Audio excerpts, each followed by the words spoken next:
ओम तव कथामृतं तप्तजीवनं कविभिरीडितं कल्मषापहं श्रवणमंगलं श्रीमदाततं भुवि गृह्णन्ति ये भूरिदा जनाः।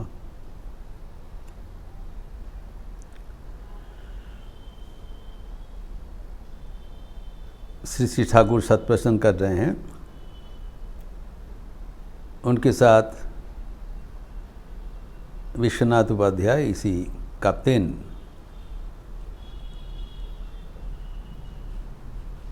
का जो संलाप हुआ था उसी का उल्लेख कर रहे हैं। कैप्टन इतने निष्ठावान,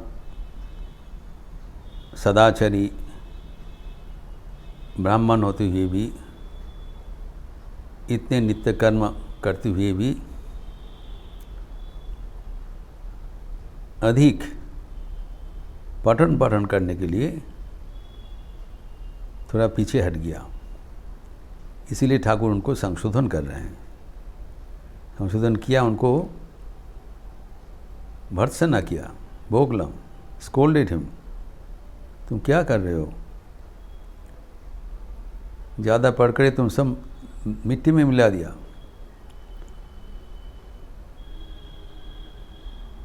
पूरी सब खराब करेছো। इसके माध्यम से हमें वो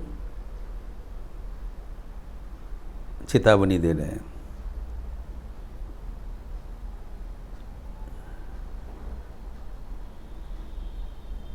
ठाकुर जो मेथड अप्लाई किए थे, स्वामी विवेकानंद भी उसका पुष्टिकरण किया था। ठाकुर अपने जीवन में बिल्कुल पढ़ाई का रास्ता में नहीं गया। पहले ईश्वर प्राप्त करने के लिए, मन को ईश्वर केंद्रित करने के लिए प्रयास किया। और उसके बाद उनके भाषा में जब माँ को दर्शन हो गया तो माँ को ही पूछा, मैं तो कुछ नहीं पढ़ा हूँ, माँ तुम ही मुझे बता दो, गीता में, भागवत में, वेदांत में क्या लिखा है। तो माँ ने बता दिया, सार है। The essence of the scriptures was communicated to him directly by the Divine Mother. माँ से उनका पूरा ज्ञान प्राप्त हो गया। कहते जिस प्रकार से धक्का बुक्की खाते हुए भी जदू मौलिक से मुलाकात करो, वही बता देंगे उनका संपत्ति कहाँ क्या है, कितने कंपनी का कागज़ है, कितने बगीचा है और कितना खाता में पैसा है। तो ये जो ठाकुर जी डायरेक्ट मेथड बोल रहे हैं, यही है शिक्षा का रहस्य। स्वामी विवेकानंद कह रहे हैं कि अगर हमें अवसर मिलता था कि पुनः हम पहले से शिक्षा शुरू करें, if he was given the opportunity to go back and start from the beginning my education process, तब मैं क्या करने वाला था। I am not be interested to collect facts। जो हमारे जो शिक्षा व्यवस्था है, हम खाली तथ्य जुगाड़ करते हैं, पढ़ते हैं, कलेक्शन ऑफ डेटा, कौन क्या बोला है, कौन क्या तथ्य है, सब कुछ ग्रहण करने में हम जीवन व्यतीत कर देते हैं। स्वामी जी कहते मैं बिल्कुल वो करने वाला नहीं है। मैं शिक्षा करूँगा कैसे मन को केंद्रित किया जाए। I will learn how to concentrate my mind. और एक बार जब मन एकाग्र हो जाएगा, एकाग्र मन से हम जो कुछ सीखने चाहेंगे तत्काल उसका आलस्य हो जाएगा। By that concentrated mind, wherever I will focus, I will get to know the inner meaning immediately. यही है शिक्षा का प्रक्रिया।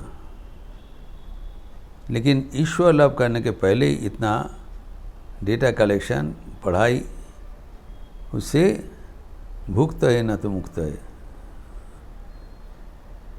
प्रतिपत्ति हो सकता है, नाम जश हो सकता है, भगवान नहीं मिलता है। इसलिए कप्तान को उन्हें संशोधन कर दिया। अभी कप्तान कैसे उनको अप्रिशिएट करते थे, प्रशंसा करते थे, तारीफ करते थे, उसका विवरण दे रहे हैं। ये भी ठाकुर का एक शिक्षा का एक नवीन प्रक्रिया है कि पहले कप्तान का कितना वो उच्च अवस्था है बताया, कमियां भी बता दिया, लेकिन उसको उच्च अवस्था बताया। And now he is disclosing as he was viewed by कप्तान, कप्तान का दृष्टि से श्री रामकृष्ण। और ये भी बताएंगे जो उनकी अन्य भक्तों की दृष्टि से श्री रामकृष्ण का जगह कहाँ है। ये शर्मनाक बात है, ये भी बताएंगे। पहले बता रहे हैं कप्तान को किस दृष्टि से देखते थे। पहले कप्तान की इंट्रोडक्शन दे दिया, कोई फालतू आदमी नहीं है, पहुंचा हुआ आदमी है जो संसार में रहते हुए कर्तव्य कर्म करते हुए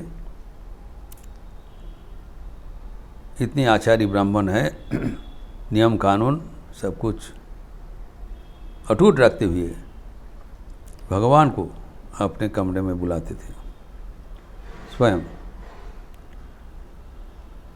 तभी कप्तान उनको क्या बोलते थे, ठाकुर बता रहे हैं, कप्तान बोल तो तुम्हारी उड्डीयमान अवस्था,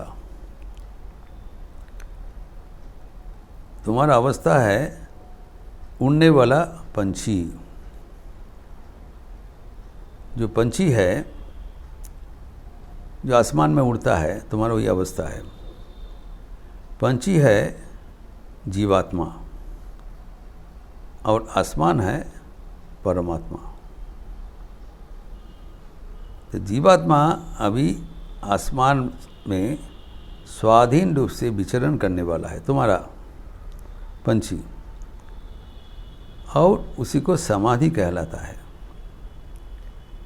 ही इज डिफाइनिंग इज समाधि, भगवान के साथ तल्लीन हो जाते हैं। उसका मतलब है तुम्हारा जीवात्मा परमात्मा के साथ सीमाहीन आसमान में स्वच्छंद विचरण करते हैं। और यह जो विचरण ये है समाधि सुख का विचरण है, आनंद का उड़ान है, स्वाधीनता का लक्षण है।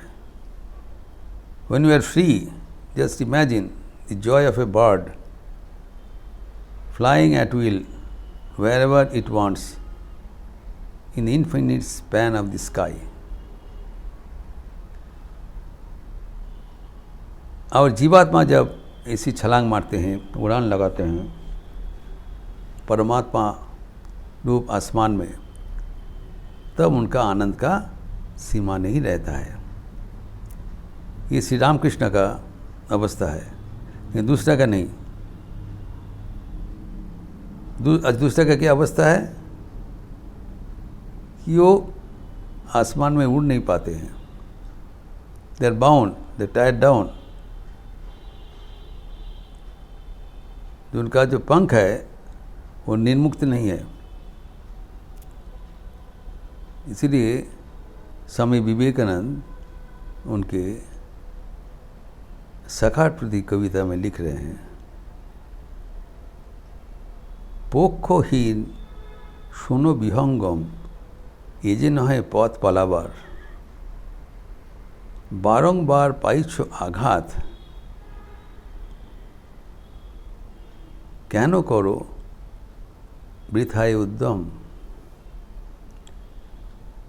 विहंग मतलब पंछी, पंछी का वो पक्ष नहीं है, दाना छांटा पाखी। श्री रामकृष्ण का क्या है, पक्ष युक्त विहंगम। By spreading the wings it is flying at will wherever it wants. लेकिन जिसका wings have been clipped, is tired down, एवं उड़ने का कोशिश कर रहे हैं, गिर जा रहे हैं, आघात लग रहा है। तो बारंबार पाइछो आघात, we are getting blows, we are trying to be united with God by flying at our will, but we are unable, getting blows, धक्का लग जा रहा है, क्योंकि हम भगवान के बिना रह नहीं पाते हैं। ये हमारा भीतर एक विचित्र फ्रस्ट्रेशन हो जाता है, हम चाहते हैं लेकिन कर नहीं पाते हैं। और श्री राम कृष्ण उस अवस्था में पहुंच गया जो कि कैप्टन का दृष्टि अनुसार ठाकुर प्रत्येक का जो आध्यात्मिक प्रगति उनके ठाकुर के जो मूल्यांकन उसके ऊपर निर्भर करते थे।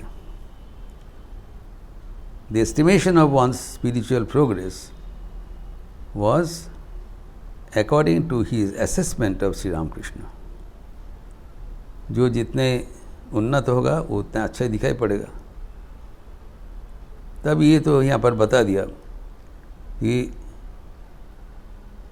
उनको जीवन में ये पंछी का जैसे विचरण कर रहे हैं, कितने आनंदमय है, और जबकि साधारण जीव वो पंख नहीं है, उड़ने में असमर्थ है, वो पिंजरा का है, विदिन केज्ड बर्ड, खांचा है बौद्ध वचन, खांचा से निकल नहीं पा रहा है, तो विंग्स भी नहीं है और जाना भी अच्छा समर्थ है। और ठाकुर समाधि मग्न है, उनका पंछी जीवात्मा परमात्मा से तल्लीन हो जा रहा है जब भी चाहे, मोर समाधि हो। तो ये जो हमारे ट्रेजेडी मनोवेदना, ये रविंद्रनाथ ठाकुर उनके संगीत में लिखा है। आमी चंचल हे आमी सुदूरेरो पियासी, आमी चंचल हे आमी सुदूरेरो पियासी, सुदूर विपुल सुदूर तुमी जे बाजाओ ব্যাকুলো বাঁশরি, মোর ডানা নাই आछी एक ठाई, से कथा जे जाई पाशरी। पाशरी मतलब भूल जाते हैं, आई फॉरगेट। सुदूर जो दूर में बैठ के आप बंसरी बजा रहे हो, मैं मुझे बुला रहे हो, कृष्ण का तो बंसी बज रहा है, मैं जाना चाहता हूँ, दूर से बैठ के आप मुझे बुला रहे हो। और व्याकुल, वो व्याकुल हो कि तुम बंसरी बजा रहे हो, मैं भी आकुल हो जा रहा हूँ तुम्हारा पास जाने के लिए, लेकिन मैं भूल जाता हूँ कि मेरा डाना नहीं है, पंख नहीं है, और मैं एक जगह में आबद्ध हूँ। इस संगीत के अंत में रविंद्रनाथ बोल रहे हैं, पुनः सुदूर विपुलो सुदूर तुम्हें जे बाजाओ व्याकुलो बांसुरी,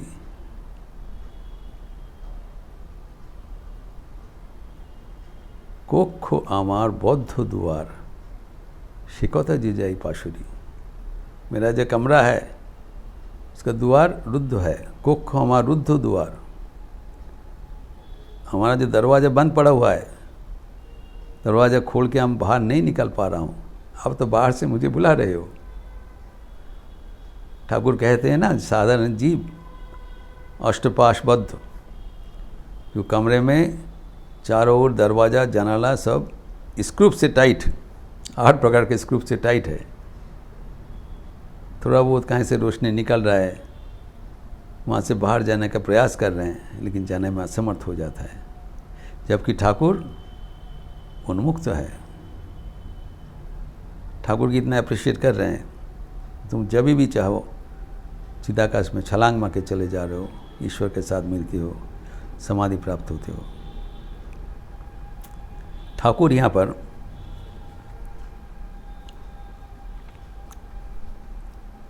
एक टिप्पणी दे रहे हैं, हंसते हुए बोल रहे हैं, लेकिन दुखद की बात है। हंसते हुए बोल रहे हैं, কাপ্তেন বাঙালিদের নিন্দা করল, কাছেই এত মণি, মণি চিনতে পারল না, কাছেই এত বড় মণি চিনতে পারল না। बंगालीगण को बहुत निंदा किया। ठाकुर तो बंगाल में आए थे, चारों ओर बंगालीगण थे, काप्तेन तो बंगाल भाषी नहीं थे। तो वो कहते बंगालीगण नितांत दुर्भाग्यपूर्ण है, दे आर वेरी अनफॉर्चुनेट, निंदनीय है। उनके नज़दीक में इतने बड़े माणिक्य है, उनको पहचान नहीं सका। स्वयं भगवान श्री रामकृष्ण जी से इतने पहुंचा हुआ व्यक्ति उनके चारों ओर उन है, लेकिन उनको चारों ओर जो है साथियों बंगालीगण को पहचान नहीं सका। उनका दोष नहीं है कि उन्होंने ठाकुर तो आपने के छिपा को लाए हैं, छिपा के लाए थे। छिपा के लाने पर भी उनका जो रोशनी निकल रहा था, जिसको देख के काप्तेन उनको पहचान लिया टू सर्टेन एक्सटेंट। काप्तेन उनको तारीफ कर रहे हैं, ठाकुर उसको पुनरुल्लेख कर रहे हैं।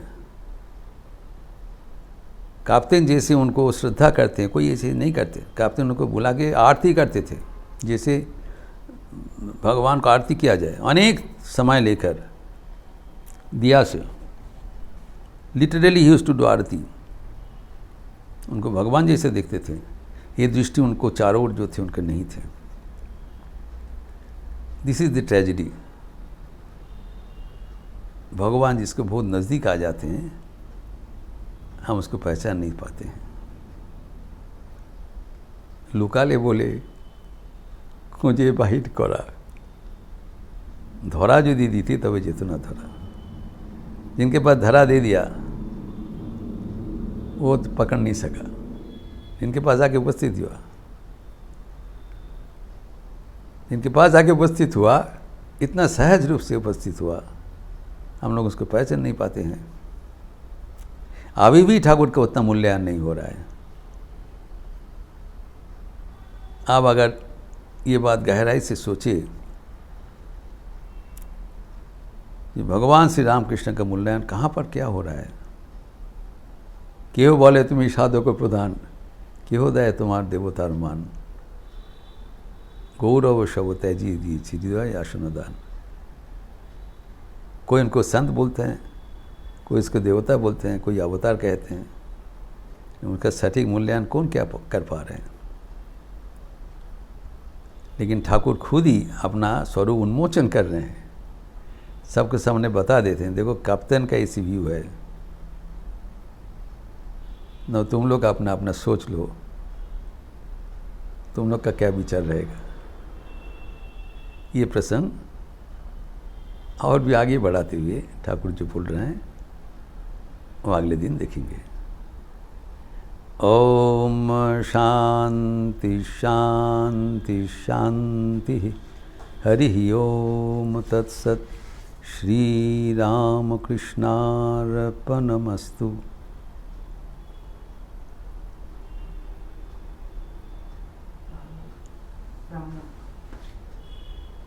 आज एकादशी तिथि है, राम नाम संकीर्तन होगी, संध्या आरती के उपरांत पूजा एवं राम नाम संकीर्तन। आप लोग सब शामिल रहेंगे। अच्छा रहिए, स्वस्थ रहिए, आनंद में रहिए। नमस्कार।